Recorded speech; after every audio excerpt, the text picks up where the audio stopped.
Hello everyone and welcome to my festive background.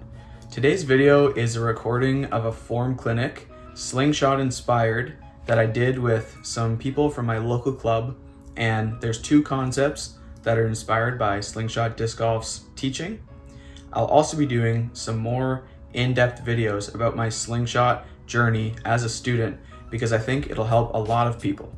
Let's jump right into it and stick around till the end for a short breakdown of one of my example throws. So I'll be talking about three main things. The first is back leg throwing. The second is coiling. Actually, I'm just gonna keep it to those two. I'll explain both of them. So first I'll talk about basically this core principle, which most people do wrong. And I did wrong as well. Also, this is inspired teaching from Slingshot Disc Golf on YouTube, and he's been coaching me for just over 4 months. So this has taken a lot from him. But basically, what I was doing before, and what was keeping me at 460 to 470 feet of distance. That's terrible. For 3 years. For 3 years, that's the terrible part. Basically, I was doing what most people do, which is front leg throwing. So to give a demonstration, this is front leg throwing, where basically all your weight is falling forward onto your front leg, and then your back leg ends up coming off the ground and just being like a counterweight. So what that looks like in the throw is this. And you see how my back leg there's no force coming from my back leg at all. So we want to fix that because if you think about it, when you're falling all your weight onto your front foot, then you get to here. How can you add force to your throw? You don't have anything to push off, it's just air, right? So we want to stay balanced and drifting on this left leg for as long as possible, basically. And then once we get to this certain point, then we can use our back leg to push and twist the body, which lets us throw a lot harder and faster. But since most of us is anyone lefty here? Okay, no. Right. Since everyone here is righty, that's asking quite a bit out of your left non-dominant leg, because we want to we want to turn it into an athletic motion, not just a straight-legged trot like that. Because what other sport do you have straight legs and do well? If you're guarding in basketball or football, you're in an athletic position on your toes, knees bent. Whereas disc golf, I guess it's easy to do this because it's a casual sport, but a lot of people will be very straight-legged and you're not getting any power from your legs. So basically the first main thing that I want to get you guys to do, and this takes time to develop the strength and stability on your left leg, is just instead of going right to your final step on your X step, you basically want to balance and drift on that last foot like this. So do you see the difference there? Instead of right, left, right, the timing is right, left, right. So if you look at if you go do your homework and look at Anthony Barella, Simon Lizotte, Paul Macbeth is probably the best one to look at. They all do this timing. They all stay on the back leg until they get past a certain point, and then they drive off their back leg as well. So that's the first thing, and I'll do some demonstrations after. The second thing, which is something that you can add to your throw and gain distance with today, is just coiling.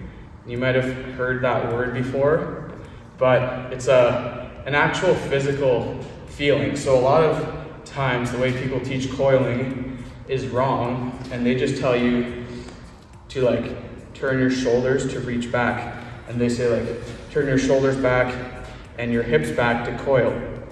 But I'm going to teach the coil a different way, which actually creates a stretch in your body where you can stretch it and then uncoil really quick, and that's how you get your body to rotate really fast by coiling it up and then uncoiling when you throw. So the way to do that, and I'll get you guys to do it here, we'll make it interactive, but basically, and you let me know if you're not feeling it, and I'll come over to you, and I'll make you feel it. So there's two parts to the coil. There's a lower body and an upper body. So you should be feeling the stretch, basically lower body, like in your glutes, mostly, and a little bit in your legs, and then upper body, and I'll show you how to do it, but you should be feeling it in your upper back, basically right here. So to start, like I was saying, get on your toes and bend your knees like an athletic position. Down lower. Good? Okay.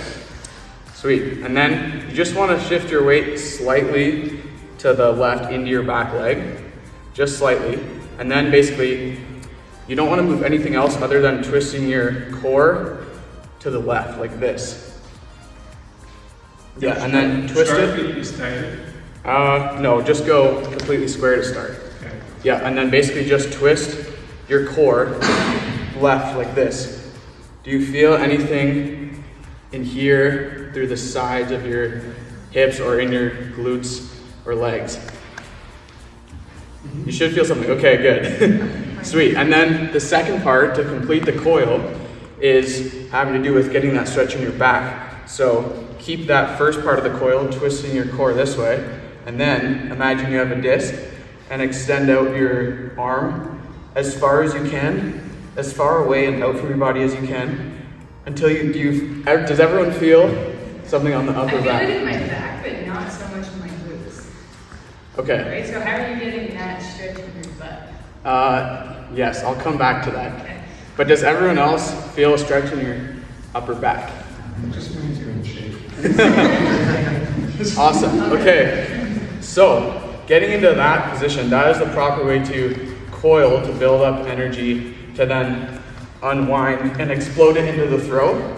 So that's something that you can apply to your game today, and will probably add distance right away, even though your coil is going to get better and better over time.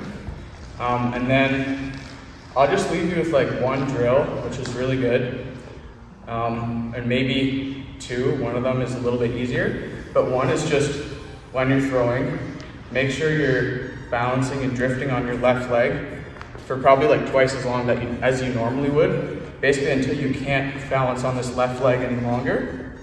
And that's going to keep your weight basically centered between your legs. You're not going to be falling over the front, so that you can actually push off your back leg.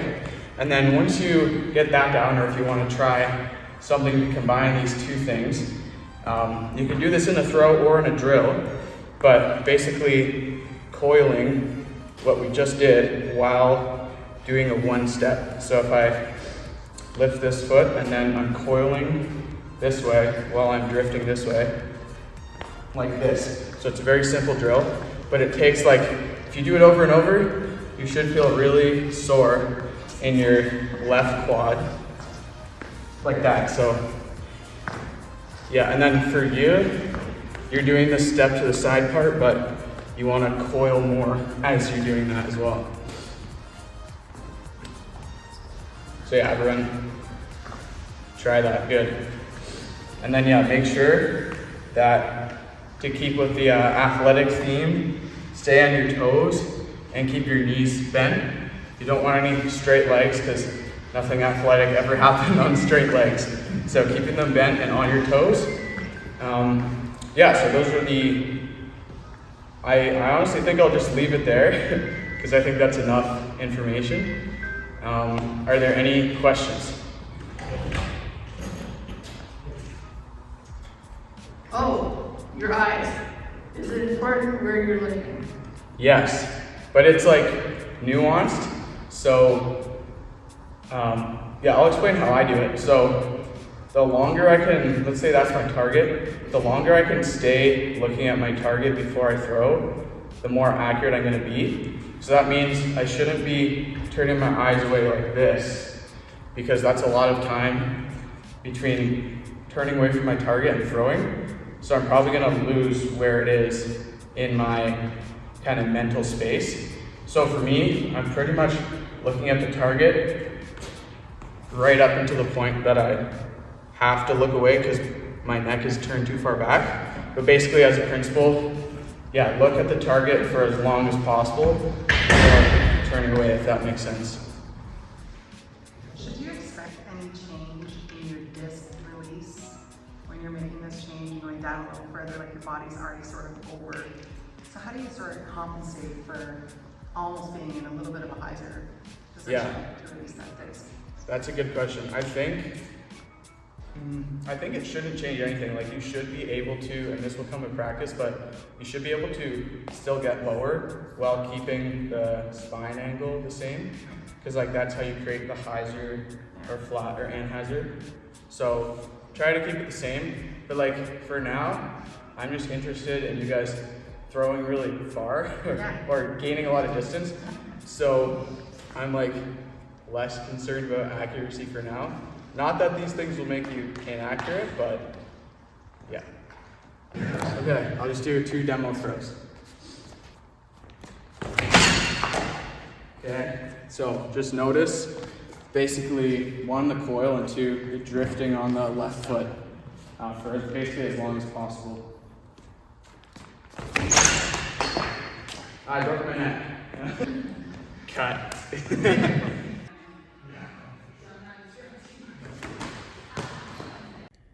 This is an example throw. Let's play it through once to start.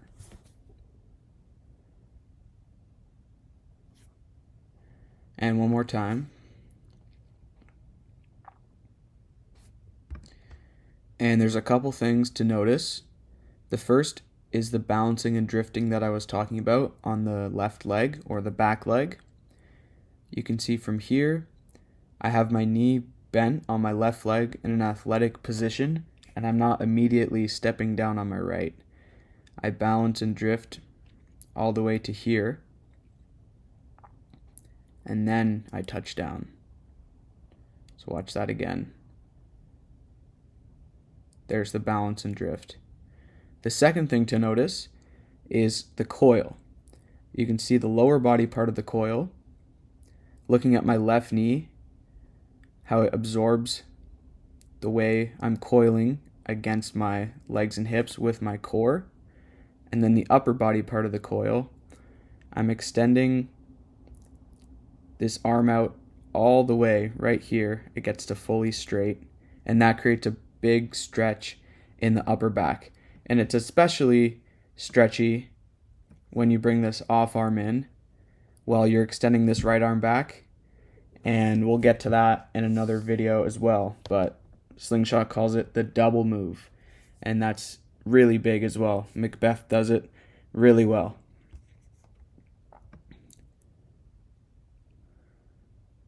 One more time, the balance and drift, sitting on that left leg on the ball of the foot,